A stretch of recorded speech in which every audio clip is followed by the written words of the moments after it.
Hello one, welcome back to the channel. मेरा नाम नील है और आप देख रहे हैं ऑटो एज। आज मैं आपके लिए एक ओनरशिप रिव्यू लेके आया हूँ। गाड़ी है ऑल्ट्रोज। तो चलिए शुरू करते हैं ओनरशिप रिव्यू। सो गाइज, ये है ऑल्ट्रोज। ये 2022 मॉडल है और ये XZ वेरिएंट है। सेकंड टॉप वेरिएंट है पेट्रोल का। तो ओनरशिप रिव्यू स्टार्ट करते हैं। उससे पहले मैं आपको एक छोटा सा वॉक अराउंड दे देता हूँ इस गाड़ी का। उसके बाद इनके ओनर से मिलेंगे हम और बात करेंगे इस गाड़ी के बारे में। और तो ये छोटा सा वॉक अराउंड है। तो यहाँ पे आप बीच में पहले देख सकते हैं टाटा का सिंबल, और उसके बाद जो इसके अंदर हेडलाइट्स आती हैं, यहाँ पे आपको प्रोजेक्टर मिल जाता है। ये हेलोजन लैंप, टर्न इंडिकेटर में भी हेलोजन, एंड यहाँ पे भी आपको हेलोजन फॉग लैंप में मिल जाता है। ये कुछ इसका फ्रंट लुक है। अब चलते हैं इसके साइड प्रोफाइल पे। यहाँ पे आप वैसे बोनेट पे और लाइट पे देखेंगे कि ये ब्लैक आउट कर रखा है। सो क्रोम थोड़ा कम यूज़ करा हुआ है, ब्लैक गार्निश ज़्यादा यूज़ करी हुई है, और ये सारा पियानो ब्लैक में है। साइड प्रोफाइल पे चलते हुए ये कुछ साइड प्रोफाइल है इस गाड़ी का। गाड़ी देखने में बहुत बढ़िया है। टायर साइज से पहले स्टार्ट करते हैं। सो यहाँ पे आपको टायर साइज होपफुली दिख रहा होगा, 195/55 R16। ग्राउंड क्लियरेंस आपको 165 mm की इसके अंदर मिल जाती है। ये टर्न इंडिकेटर आपको इसके अंदर ही बॉडी के अंदर मिलता है। ORVM में आपको नहीं मिलता है, बट ORVM आपका पियानो ब्लैक है, और ORVM जो है वो इंटरनली एडजस्टेड भी है एंड फोल्डेबल भी है, और साथ में आपको यहाँ पे क्रोम की गार्निश मिल जाती है।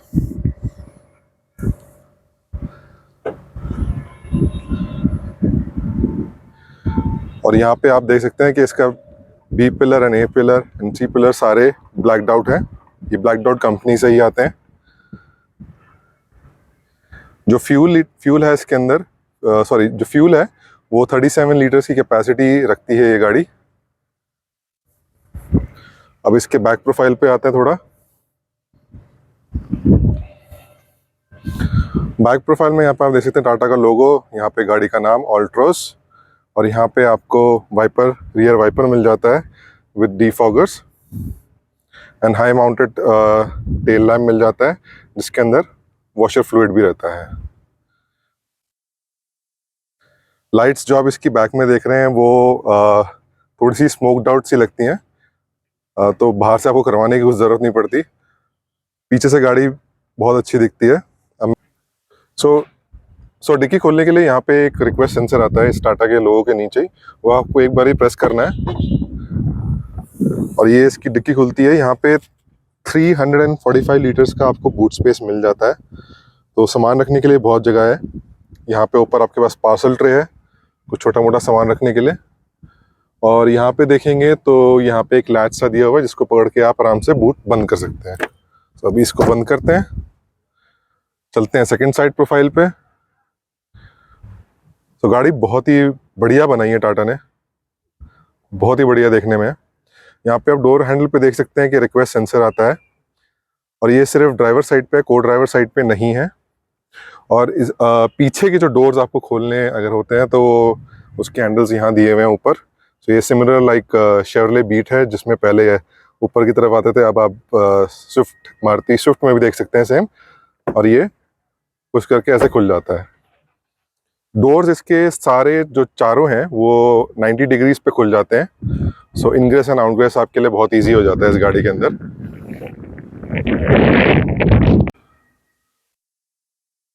सो अब चलते हैं गाड़ी के अंदर।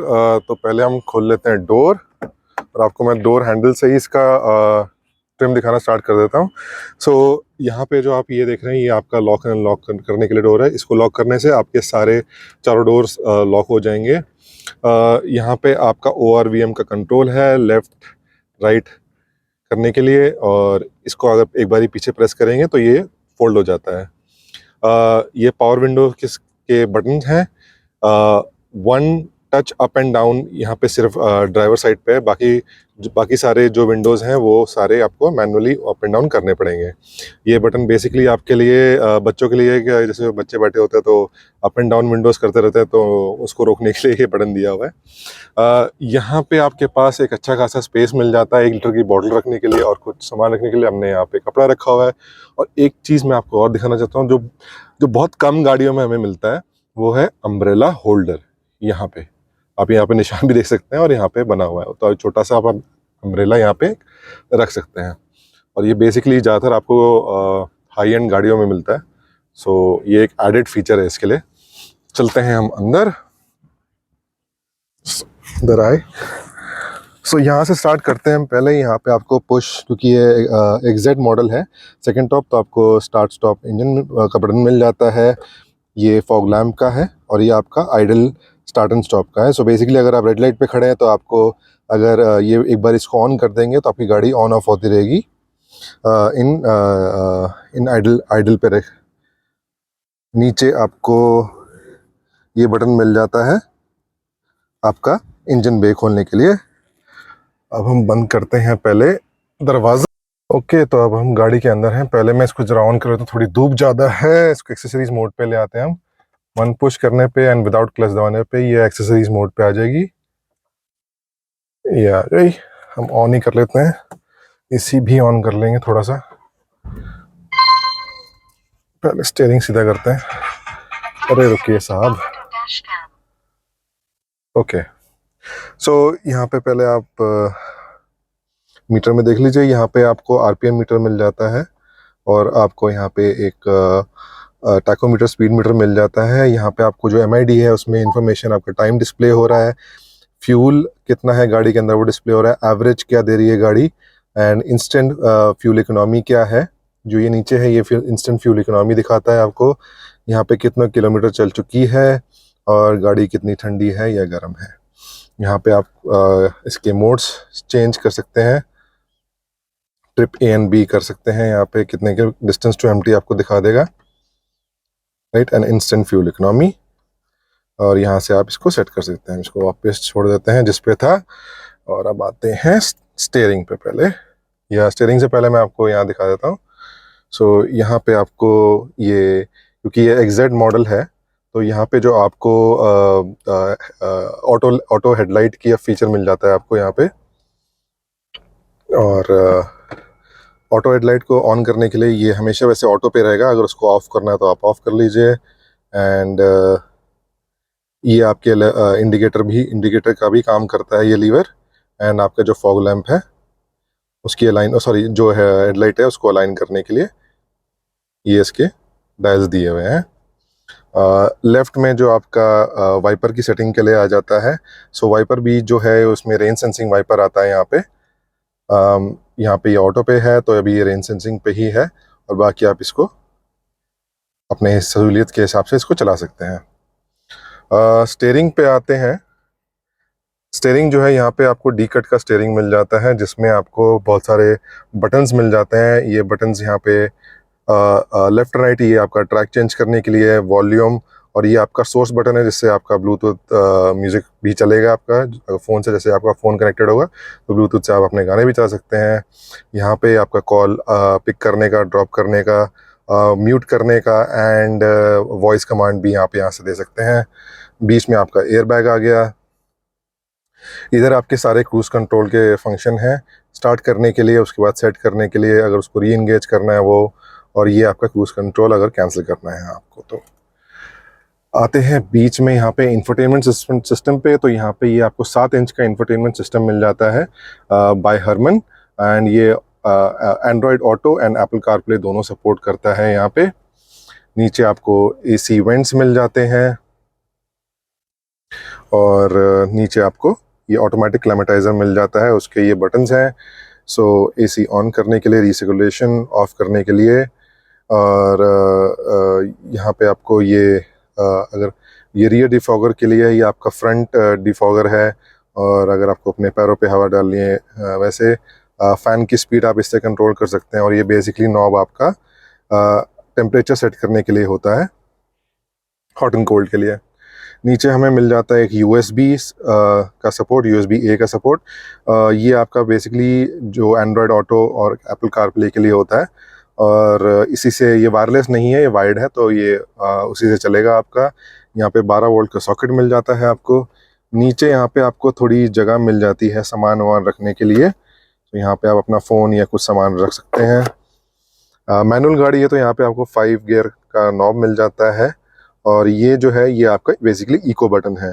सो अगर आपको फ्यूल एफिशिएंसी अपनी बढ़ानी तो आप इसको दबा के आप इको पे गाड़ी चलाते, थोड़ी पावर आपको डाउन लगेगी। और अगर आपको नॉर्मल इसको नॉर्मल सिटी ड्राइविंग पे चलाना है तो आप इसको ऑफ कर सकते हैं, इसे ऑन ऑफ करने के लिए है। यहाँ पे आपको आपका हैंड ब्रेक मिल जाता है, और 2 कप होल्डर्स मिल जाते हैं जहाँ पे आप अपना थोड़ा सामान रख सकते हैं। ये हो गया आपका आर्मरेस्ट जो आगे एंड पीछे दोनों होगा, और यहाँ पे भी आप अपना सामान रख सकते हैं, थोड़ा बहुत छोटा मोटा सामान यहाँ रख सकते हैं। ओके, ये हो गया आपका IRVM। ये मैनुअल है, ये ऑटो नहीं ऑटोमेटिक नहीं है, सो ये मैनुअली आपको एडजस्ट करना पड़ेगा। ये जो ब्लाइंड है यहाँ पे कुछ नहीं मिलता आपको, सो कोई वैनिटी मिरर कुछ नहीं है यहाँ पे। टिकट होल्डर है यहाँ पे। बीच में आपके पास लैंप्स आ गए, और यहाँ पे सब थोड़ा बहुत कुछ अपना स्पेक्स रखने के लिए आपके पास जगह आ गई। ये आपका माइक हो गया, और को ड्राइवर साइड पे जो ब्लाइंड है उसमें मिरर है। और नीचे चलते हैं, और यहाँ पे आप जो ग्लव कंपार्टमेंट देखेंगे वो बहुत है, और बहुत ही ईजिली ये बहुत ईजिली आराम से नीचे के खुलता है।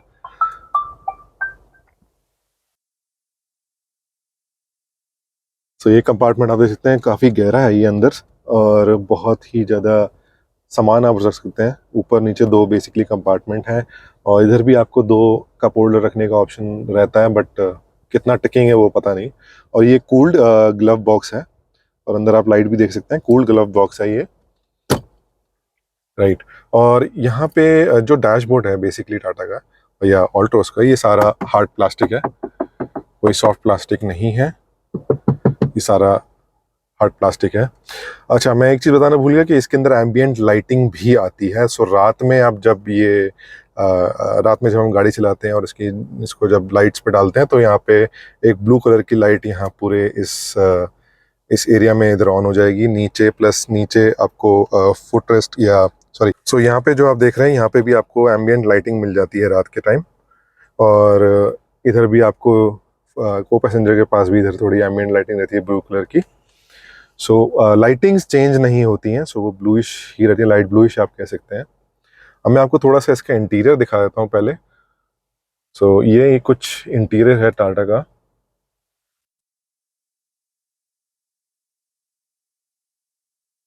इंटीरियर बहुत अच्छा है, गाड़ी स्पेशियस बहुत है। और अब मैं आपको दिखा देता हूँ कि अभी जैसे मैं बैठा हूँ तो मेरी हाइट के हिसाब से क्या मेरा हेड टच हो रहा है या नहीं हो रहा। सो गाइज, मेरी हाइट 6.3 इंचेस है। सो यहाँ पे आप देख सकते हैं कि मेरे हेडरूम बहुत अच्छा मिल जाता है मेरे को, राइट। अब मैं आपको लेग स्पेस दिखा देता हूँ थोड़ा कि मेरे को लेग स्पेस कितना मिलता है। एक सेकेंड, इसको सेट कर लेते हैं हम पहले कैमरा को।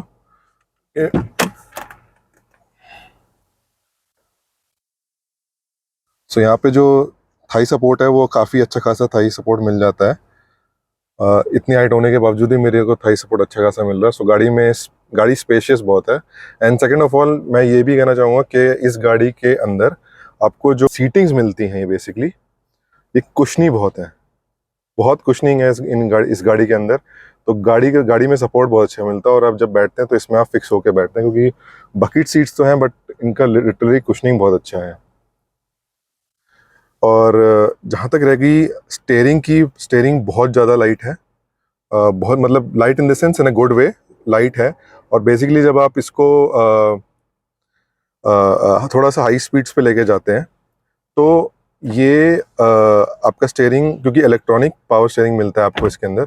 सो अब आप 40 जैसे आप जाते हैं तो ये स्टेयरिंग थोड़ा सा टाइट भी रहता है। अभी थोड़ा सा लाइट सा ये आपको दिखता है, बट अब जैसे ही 40 जाएगा तो फिर ये स्टेयरिंग थोड़ा सा हार्ड होने लग जाता है, जो बहुत अच्छी स्टेबिलिटी भी देता है इस गाड़ी को। जो क्लच है, क्लच की बात करूँ तो क्लच बहुत ज़्यादा लाइट है, लिटरली चलाने में मतलब थकावट नहीं होगी सिटी के अंदर आपको।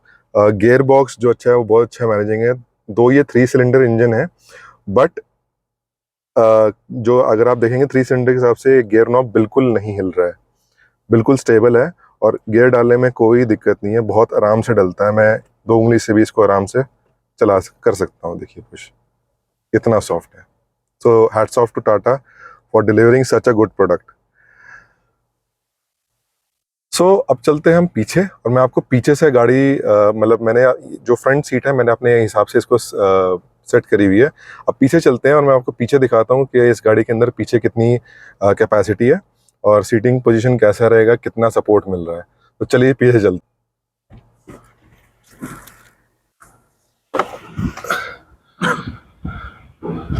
ये रहा इसका डोर ओपनिंग का हैंडल। और ये देखिए, सबसे बड़ी बात ये है कि ना, जो डोर जो है ना इसके 90 डिग्री खुल रहे हैं। सो इनग्रेस एंड आउटग्रेस आपका बहुत इजी हो जाता है। तो चलते हैं हम अंदर।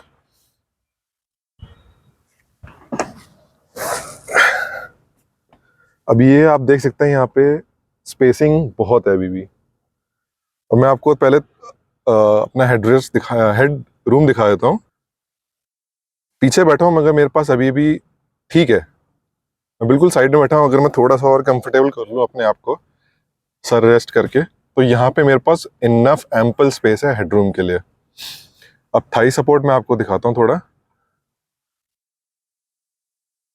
यहाँ पे आप देख सकते हैं थाई सपोर्ट ठीक है, एम्पल है मेरे लिए, ज़्यादा प्रॉब्लम होगी नहीं अगर मैं लॉन्ग जर्नी भी अगर पीछे बैठ के करूँ तो उस हिसाब से।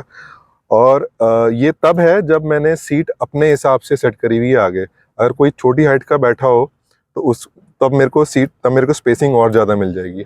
मैं आपको लेकर आता हूँ आगे। अभी थोड़े टच तो हो रहे हैं, बट मैं कंफर्टेबली बैठा हूँ अपने हिसाब से। ये बेनिफिट है। पीछे हमें और क्या क्या मिल जाता है, पीछे हमें यहाँ पे रियर एसी ब्लोअर्स मिल जाते हैं, और नीचे 12 सॉल्ट का सॉकेट मिल जाता है। रॉकेट नहीं, सॉकेट मिल जाता है हमें। और पीछे ये हमें हेडरेस्ट भी मिल जाते हैं, और ये दोनों साइड है हेडरेस्ट, यहाँ पे और यहाँ पे। और थर्ड और बीच में हमें ये आर्मरेस्ट मिल जाता है। यहाँ पे कप होल्डर की जगह नहीं है, बट अगर होता तो ज़्यादा बढ़िया रहता। बट ठीक है, आर्मरेस्ट फुली फंक्शनल है। यहाँ पे पीछे जो हमें बॉटल रखने का जो साइज है, I think this is almost like 1 litre तो नहीं, ½ लीटर ऑफ बॉटल यहाँ पे आराम से आ जाएगी पीछे। और यहाँ पे आप कुछ अपनी कुछ सामान यहाँ रख सकते हैं।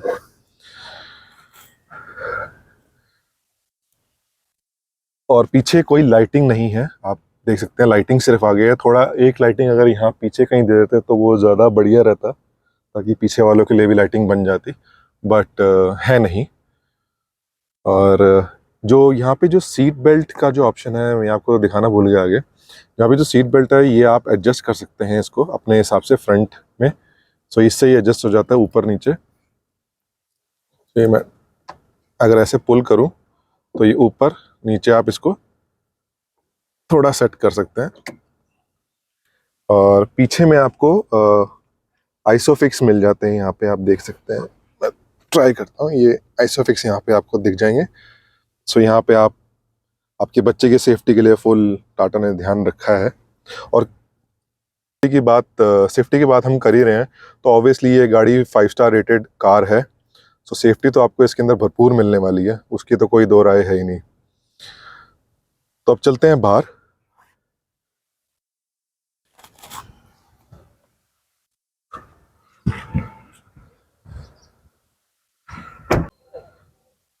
गाइज मैं आपको थोड़ा सा इसका इंजन कंपार्टमेंट दिखाता हूँ। तो उसको एक्सेस करने के लिए आपको ये लैच एक बार इसको पुल करना होगा और एक आवाज़ आएगी और गाड़ी भी बताने लग जाती है कि इंजन कंपार्टमेंट खुल गया। तो चलिए चलते हैं।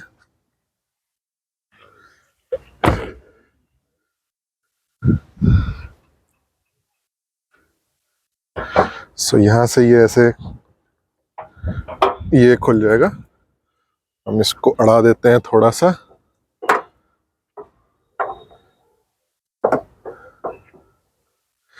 ये है इसका इंजन, जो कि 1.2 लीटर का इंजन है। नेचुरली एस्पिरेटेड है और ये प्रोड्यूस करता है 85 bhp at 113 newton metre torque. So engine अच्छा है, 3 सिलेंडर इंजन है। बाकी इस इंजन के बारे में या इस गाड़ी की ड्राइवेबिलिटी के बारे में हम ओनर से ही बात करेंगे। सो ये मैं बेसिकली आपको दिखाना चाहता था। और इसको क्योंकि बेसिकली ये 3 सिलेंडर इंजन है तो इसमें आपको थोड़ी सी डैम्पिंग भी मिल जाती है, जो टाटा प्रोवाइड करता है, ये इसकी डैम्पिंग है। क्योंकि आपको पता ही होगा कि 3 सिलेंडर इंजन थोड़ी साउंड ज़्यादा प्रोड्यूस करता है, इवन चाहे वो पेट्रोल ही क्यों ना हो। तो ये था छोटा सा एक इंजन का ही वॉक अराउंड। तो अब चलते हैं और मिलते हैं ओनर से। सो गाइज, ये था एक छोटा सा walk around of Tata Altroz. Hope आपको पसंद आया हो ये वॉक अराउंड। तो अब चलते हैं और मिलते हैं इस गाड़ी के ओनर से और उनसे बात करेंगे कि गाड़ी उनको कितनी पसंद आई है, कैसी चल रही है अभी तक, क्या क्या प्रॉब्लम्स वो फेस कर रहे हैं। तो चलिए और उनसे मिलते हैं। सो गाइज, अब मैं आपको इस गाड़ी के ओनर से मिलवाता हूँ। और वो मेरे बहुत डियर फ्रेंड भी है और आप पहले भी उनसे मिल चुके हैं, मिस्टर विकास। तो उनसे मिलते हैं और जानते हैं कि गाड़ी उनको कितनी पसंद आई है, क्या प्रॉब्लम वो फेस कर रहे हैं और कितनी बढ़िया गाड़ी है बाकी अपने कंपेटिटर से। सो विकास, क्या हाल है भाई? एकदम बढ़िया बढ़िया बढ़िया। सो भाई, आई मीन खुशी तो बहुत है अभी तक इस गाड़ी की, बिल्कुल है। क्योंकि जिस प्राइस पॉइंट पे हमें मिली है और जिस किलोमीटर पे हमें मिल गई है वो शायद ही मिलती, और शायद ढूंढने से भी नहीं मिलती है वैसे। चांस है कि ऐसी डील मिलती। बिल्कुल बिल्कुल बिल्कुल।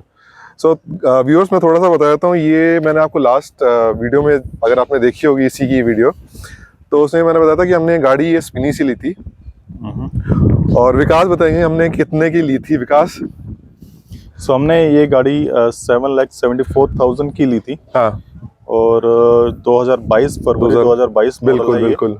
रजिस्ट्रेशन इसका फरवरी 22 है। हाँ, और आई थिंक नई गाड़ी है, शायद 930 940 की पड़ जाती है। 940 की, 880 ऑलमोस्ट एक्स शोरूम प्राइस है इसका ऑन रोड। तो हाँ, और ऑन रोड करते करते 940 तो पड़ जाती है इन दिल्ली। एग्जैक्टली, इन दिल्ली। और ऑलमोस्ट हमने ये 1400 किलोमीटर चली हुई थी गाड़ी। हाँ, प्रीवियस ओनर की है। जब हमने इसको परचेज किया उस टाइम भी 1470 चली हुई 1470 चली हुई थी। और आई थिंक जब फर्स्ट टाइम हम इसको देखने गए थे, इसकी टेस्ट ड्राइव लेने गए थे, तब ये अराउंड 1350 ही चली थी। अप्रोक्सीमेटली 1300 किलोमीटर के आसपास शायद ये फर्स्ट ओनर ने चलाई है। एग्जैक्टली, उसके बाद तो सिर्फ टेस्ट ड्राइव में ही चली है। बिल्कुल।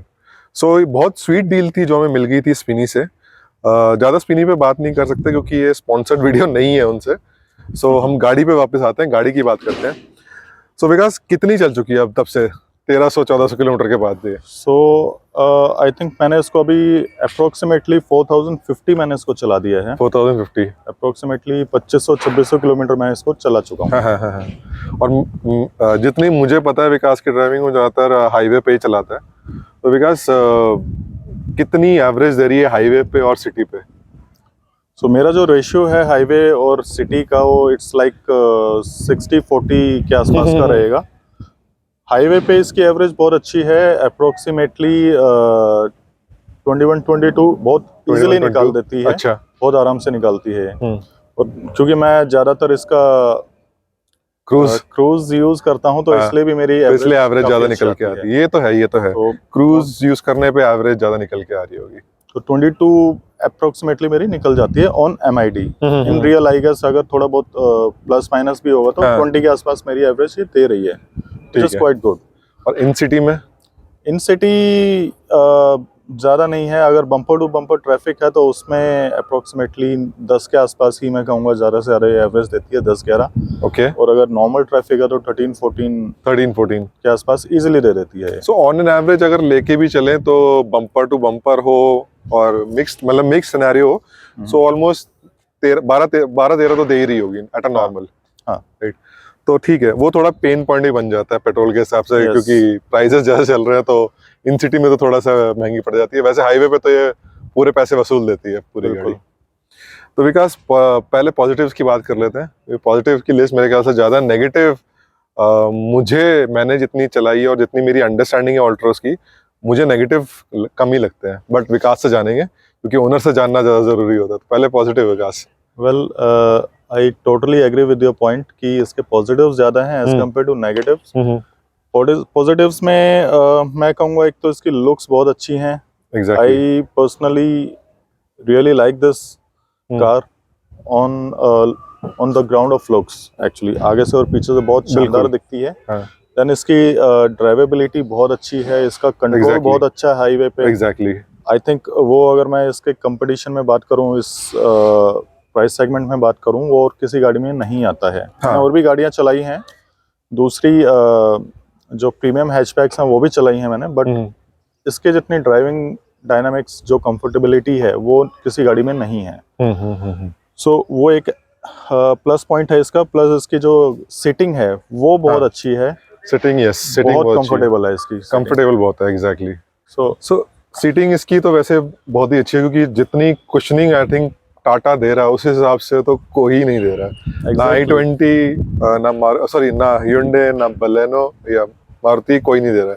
मेरे को भी इसकी कुशनिंग इतनी बहुत पसंद आ गई है, नेक्स्ट लेवल की कुशनिंग है लिटरली। ये एक रीजन है कि जो गड्ढे आते हैं ना तो पता नहीं चलता है। एग्जैक्टली अपार्ट फ्रॉम जो इसके सस्पेंशन है वो तो हैं ही अच्छे, हाँ थोड़े स्टिफर साइड में, बट अच्छे हैं जब आप हाई स्पीड में चलते हो। हाँ बट जो इसकी कुशनिंग है इसकी सीट्स की, वो आपको कहीं ना कहीं कंपनसेट करती है। बिल्कुल गड्ढों में भी। ये तो है ये मानने वाली बात है।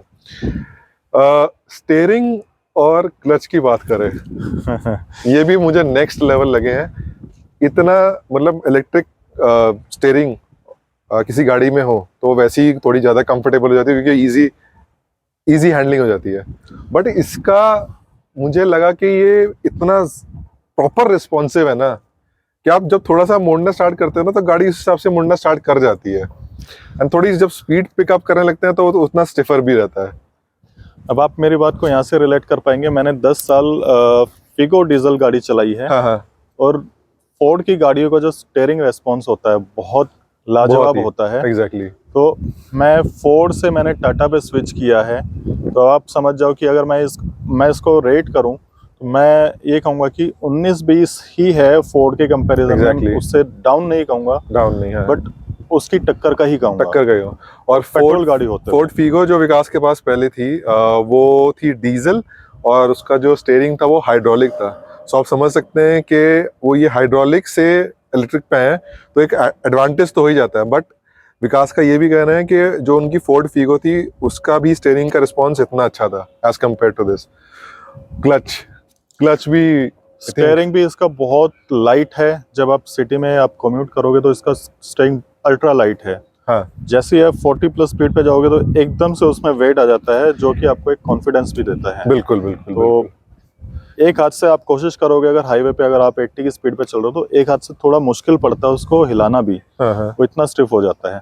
तो बट एक अलग ही कॉन्फिडेंस देता है आपको, मजा आता है फिर गाड़ी चलाने में।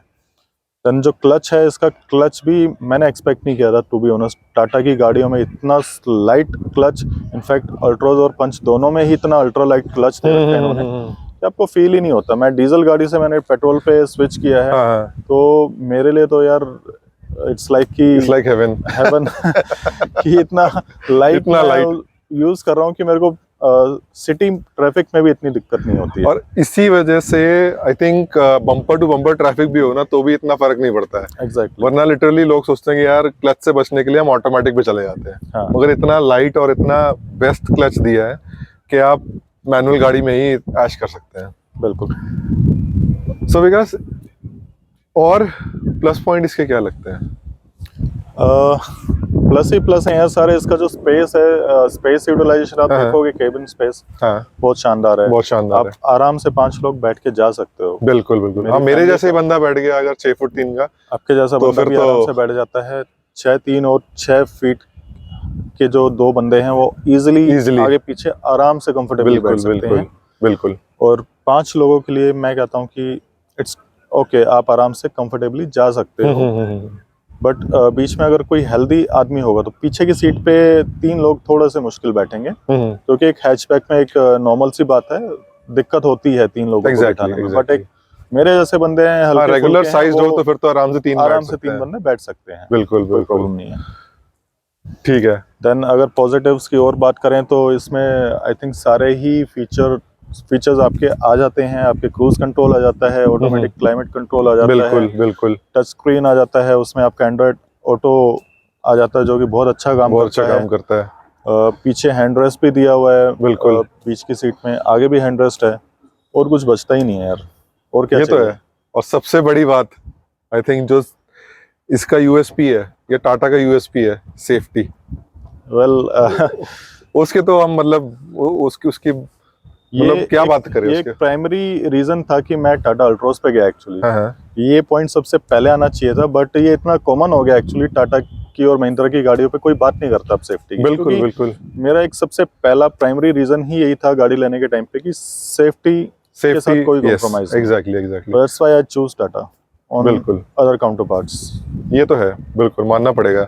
मतलब महिंद्रा और टाटा हमारी दोनों इंडियन कंपनी इतना बढ़िया काम कर रही है सेफ्टी के ऊपर, तो हमें सोचने की भी जरूरत नहीं पड़ती। चाहे वो एसयूवीज निकालते बड़ी से बड़ी, उसमें भी वो 5 स्टार ले लेके आ रही है, जो कि मतलब एसयूवी से आप इतना है, वो भी बड़ी एसयूवी से, प्रॉपर एसयूवी से आप एक्सपेक्ट नहीं करते हो, बिल्कुल मगर वो फिर भी इतने आराम से ले आती है 5 स्टार, जैसे अब मजाक ही हो रखा हो। बिल्कुल।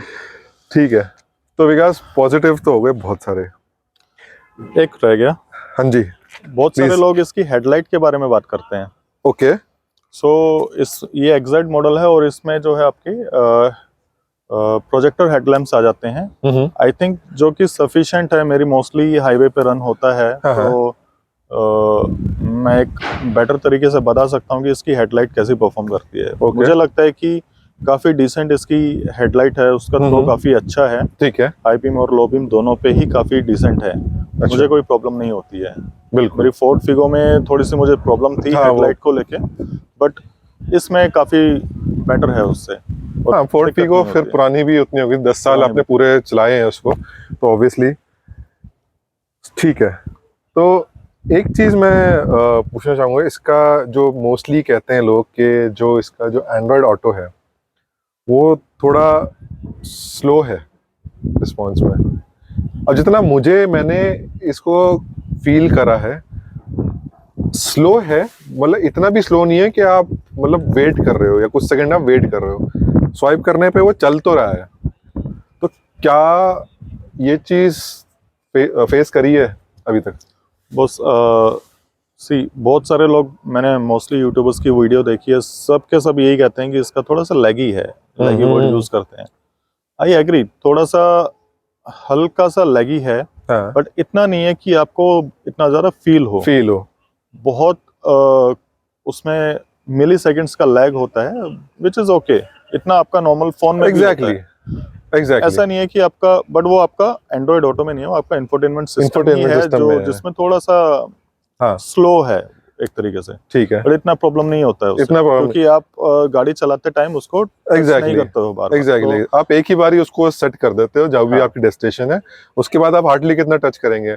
म्यूजिक भी एक बारी आपने सेट कर दिया, वो आपने स्टीयरिंग माउंटेड कंट्रोल से इतना चेंज कर लेंगे। तो आई डोंट नो, वो मुझे भी इतना फील नहीं होता कि इतना कुछ प्रॉब्लम है उसके अंदर। ये जब वो तभी समझ में आएगा कि वो बेसिकली फ्रीज हो गया हो। सी होता क्या है, ये एक ऐसा फीचर है जो आप नॉर्मली गाड़ी रोक के कहीं ना कहीं अपनी सारी सेटिंग्स आप सेट करके चलते हो। आपको अगर आपको इंफोटेनमेंट सिस्टम में करना क्या है, आपको सिर्फ एक मैप ही उसमें लगाना होता है। एग्जैक्टली। कोई वीडियो वगैरह तो उसमें चलती नहीं है कि आप उसको बार बार आपको उसमें Exactly. ऑपरेट करना पड़े। बिल्कुल बिल्कुल बाकी आपके सारे कंट्रोल्स आपके स्टीयरिंग पे हैं, बिल्कुल तो बिल्कुल आपको जरूरत ही नहीं है वहां पे जाके उसको टच करने की। बिल्कुल वो बिल्कुल। एक अननेसेसरी, कहते हैं ना कि एक जबरदस्ती का एक वो नुक्स क्रिएट निकालने करना हैं है, कुछ, नुक्स निकालना, वो वाली जबरदस्ती का बात है। निकालना है वो भी। वो मुझे नहीं लगता, क्योंकि मैं प्रैक्टिकली उसको जब यूज करता हूँ ना, मुझे नहीं लगता कि मुझे बार बार वहां पे टच भी करना पड़ता है। ऑब्वियसली, ठीक है। तो अब आते हैं इसके मेन नेगेटिव्स पे। नेगेटिव, चलिए आप भी बताओ क्या लगता है। पहला नेगेटिव तो मैं ये कहूंगा कि जो इसमें जो फर्स्ट गियर जब हम डालते हैं और जब आप उसको उठाते हो गाड़ी को, तो उसमें वाइब्रेशंस बहुत ज्यादा हैं, पूरी ओके गाड़ी कांप जाती है एक बार तो। ओके, वो एक मेरे को सबसे बड़ा इसमें नेगेटिव पॉइंट लगता है। ठीक इसके है। अलावा कोई छोटे मोटे इसमें है जो कि मेरे को फर्क नहीं पड़ता उनसे, लाइक फिट एंड फिनिश आ जाते हैं। हाँ, टाटा वो की गाड़ियों तो में है। फिट एंड फिनिश की प्रॉब्लम्स हैं। और वो मुझे ये नहीं लगता कि सिर्फ टाटा के साथ है, मैंने बहुत सारी गाड़ियों में भी देखा है। इवन मेरे पास भी महिंद्रा है टीयूवी, तो उसमें भी है फिट एंड फिनिश की प्रॉब्लम। तो टीयूवी में कह सकते हैं, बट ऐसा नहीं है कि टीयूवी में ही है, और बहुत सारी गाड़ियों में फिट एंड फिनिश की प्रॉब्लम है। ठीक है, सो इससे इतना बड़ा कोई में कोई फर्क नहीं पड़ता है। हाँ, Actually, वो कहीं थोड़ा बहुत पैनल आदत ही obvious, गैप है, वो आदत भी पड़ जाती है थोड़े टाइम में, वो पता नहीं लगता थोड़े टाइम में। ओवरऑल अगर आप गाड़ी को देखेंगे तो आपको वो फील भी नहीं होगा, वो बहुत ध्यान से देखने में ही आपको पता चलता था वो। Exactly. मैं ठीक है, लोग उसको कम ही कहते हैं, बट मेरे को वो मैटर नहीं करता है एक्चुअली।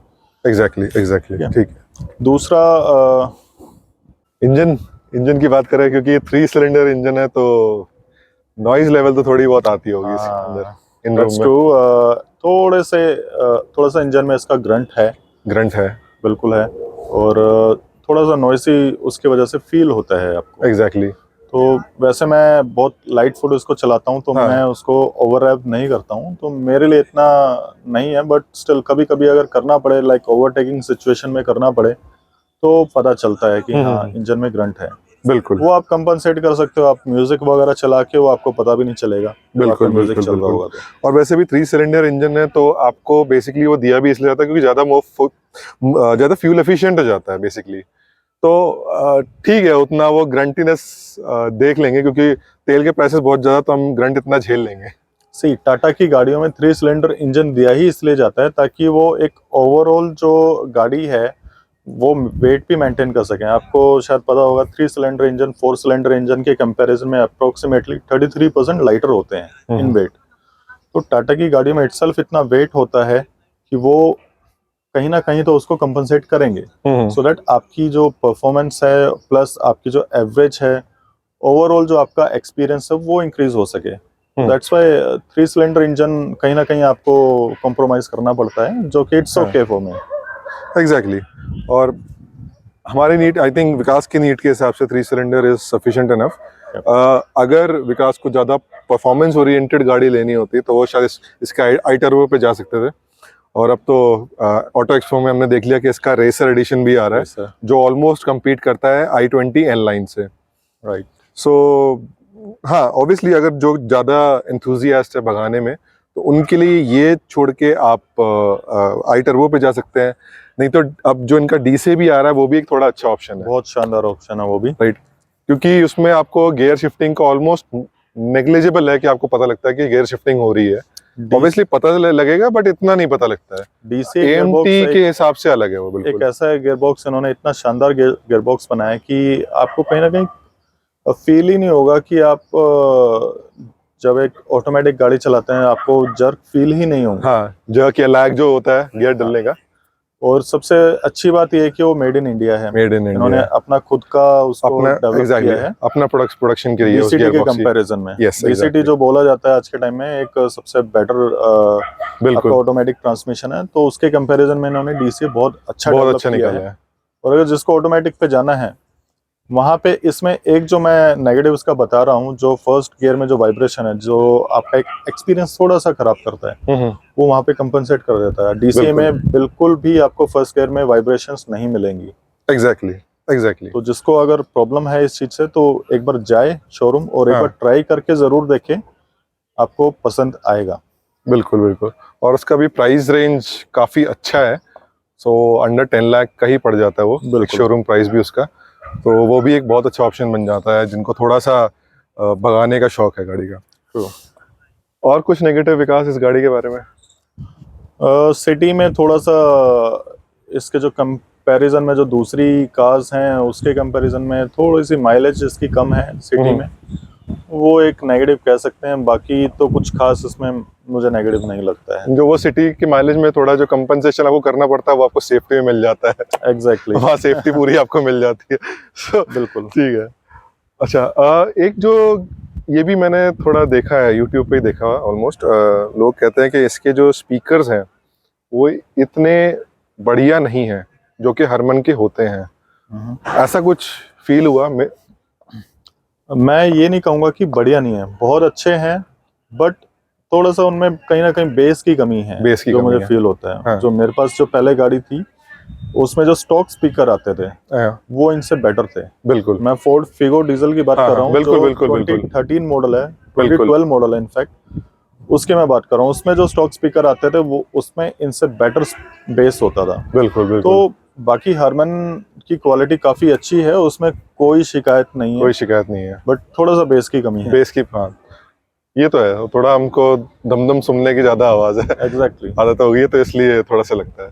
ठीक है। और मेरे पास एक इससे ज़्यादा बेटर चीज़ थी, इसलिए मैं उसको आपको कंपेयर करके बता पा रहा हूँ। Exactly. अगर मैंने वो कोई नहीं मारुति सुना वगैरह होता में तो। जैसे दूसरी गाड़ियों में आते हैं नॉर्मल स्पीकर्स, उसके कंपैरिजन में तो इसके बहुत अच्छे हैं, बहुत अच्छे बिल्कुल हैं। बिल्कुल बिल्कुल बिल्कुल। ग्राउंड क्लियरेंस की बात करते हैं, इसका 165 mm है और बाकी सबका 170 mm अप्रॉक्स आता है, चाहे मारुति हो या hyundai हो। कहीं पे ऐसा लगा कभी कि नहीं ग्राउंड क्लियरेंस की कभी कुछ कमी आ रही है? नहीं, बिल्कुल भी नहीं लगा। I don't know how, although 5 mm का डिफरेंस है, बट मे बी इसके टायर साइज या दूसरी चीज़ों में कहीं ना कहीं कंपनसेट हो जाता है वो। मैं काफ़ी मेरे को ऑफ रोड भी चलाना पड़ता है, मैं विलेजेस में मेरा काफ़ी आना जाना होता है, तो काफ़ी रास्ते ऐसे आते हैं जहाँ पे मेरे को ज़रूरत पड़ती है ग्राउंड बिल्कुल। क्लियरेंस की एक्चुअली। वहाँ पे आज तक एक बार भी इसने मुझे डिसअपॉइंट नहीं किया है, बहुत आराम से निकल जाती है गाड़ी, मुझे ग्राउंड क्लियरेंस से कोई शिकायत नहीं है। एंड ऑब्वियसली सस्पेंशन अच्छे हैं, बट यस जो आप कहते हैं स्टिफनेस, ये मैंने भी नोटिस करा कि थोड़े से स्टिफर साइड पे तो है सस्पेंशन इसके, जो थोड़ा आपको इन सिटी में आप जब जाते हैं पॉटहोल्स में तो आपको थोड़ी अंदर से पता लगता है कि पता हाँ, लगता है थोड़ा सा है। थोड़ा सा अगर ये वही चीज लाइट होती तो फिर आई थिंक वो नेक्स्ट वो भी चीज एक बहुत अच्छा वाव फैक्टर हो जाता ड्राइविंग एक्सपीरियंस में। बट जब आप हाईवे पे ड्राइव करते हैं तो कहीं ना कहीं फिर वो आपको परेशान करता है। हाँ वो इतनी अच्छी ड्राइवेबिलिटी नहीं मिलती शायद आपको। मे बी वो थोड़ा बाउंसिंग इफेक्ट थोड़ा आ जाता है अगर ज्यादा लाइट। ओके, और कुछ negative?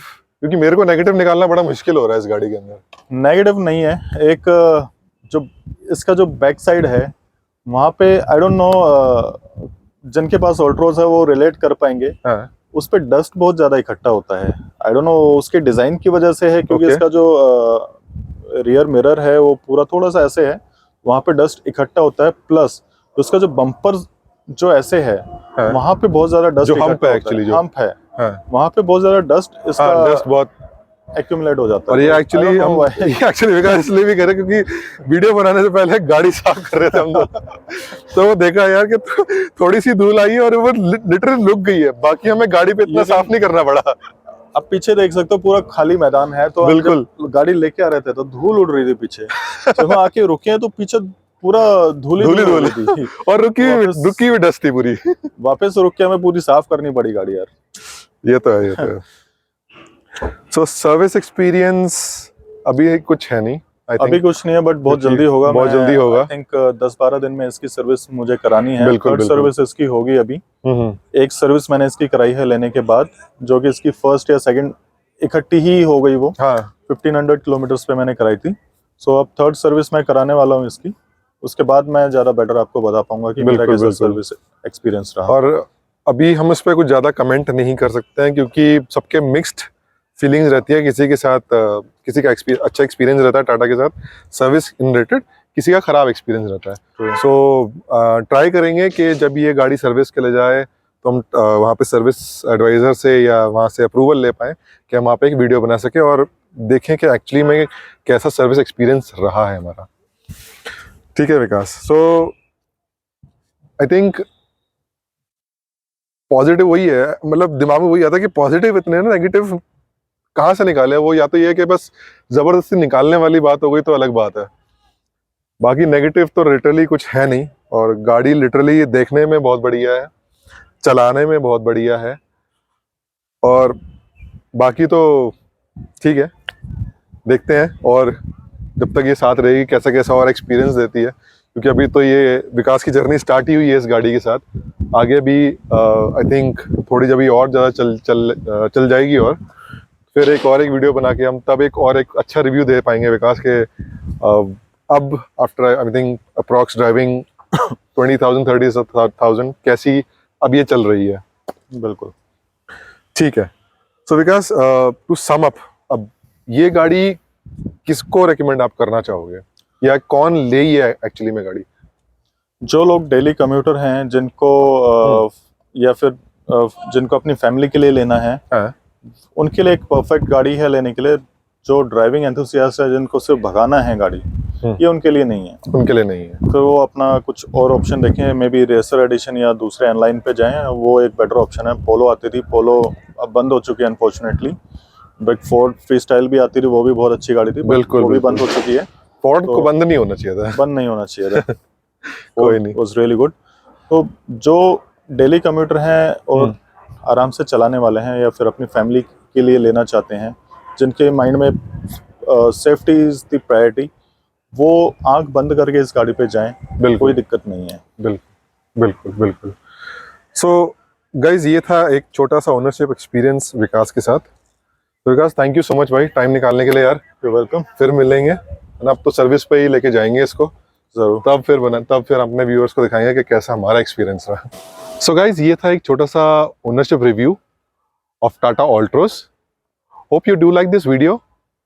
Please do share, subscribe to the channel, and please do wear seat belts. आगे भी और पीछे भी कोई बैठा तो जरूर उसको भी बोलिए कि वो सीट बेल्ट पहने, क्योंकि safety is priority. And until we meet again, bye.